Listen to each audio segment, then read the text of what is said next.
Nangati na naman nga ang aming mga paa at kaming mga Metro Babies ay lalayas na naman. May sinuggest na naman kasi si Kuya Josh na aming navigator na isang lugar sa Riyadh na hindi mo mahihindian. Siya nga kaming sumakay sa metro station sa Purple Line at ang plano ay bababa kami sa CAF-D at mula roon kami lilipat sa Blue Line. Kung ikaw nga ay matagal nang nanonood sa vlogs ko, ito yung chinika ko last time na kami inasita ng security. Ari nga kami nalapag na sa Blue Station sa Blue Line at siya naman nga kaming napamangha kasi pare-pareho kaming first time dito at itinuturo nga ni Kuya Josh yung Kingdom Center Tower. Ako nga rin napamangha at ngayon ko lang nakita ito ng malapitan ng ganitong oras. Hindi pa nga ako naakyat dyan at bali-balita ko kay mahal ng entrance fee. At habang nga kami nag-aantay pa ng Uber papunta doon sa ating pupuntahan, hala siya ay kay umaura muna. Ngayon na nga lang ulit ako nakapag-voice over ng mga videos at gala namin. Pero ako na may babawi sa inyo. Madami pa ako ditong bala para i-post para makita nyo talaga.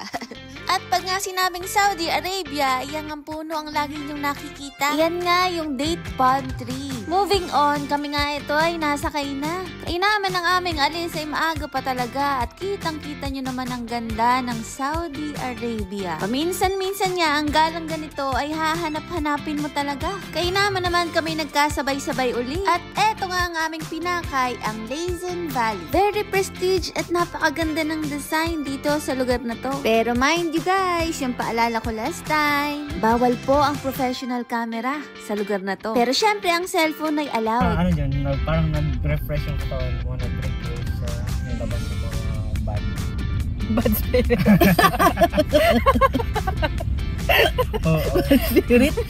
Bukod nga sa pagrampa at pag-ikot namin dyan sa Lazen Valley, kami naman talaga ay naligaw mahanap lang tong kapihan na ito. Napakadali naman palang matunton at ayan lang pala sila sa gitna sa baba. Ang Lazy Cat Breakfast Restaurant. Alam niyo ba na second branch na nalito at meron din silang branch sa Kuwait? O siya kami paparoon na at kami napagod na mga binti. Ang gutom ko naman talaga ay wagas. Bukod sa tulog na 2 oras, ay ipinilit pa nga namin talagang lumayas.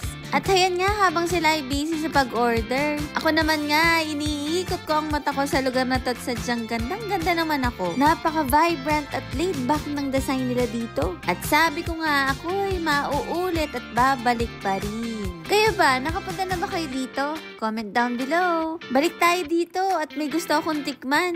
Yung pinagmamalaki nilang blue matcha coffee. Na-curious talaga ako ba? At ayan nga, sandamakmak na chikahan at kwentuhan ng aming ginawa. Hindi lang dyan ng aming nabusog, pati ang aming mga mata.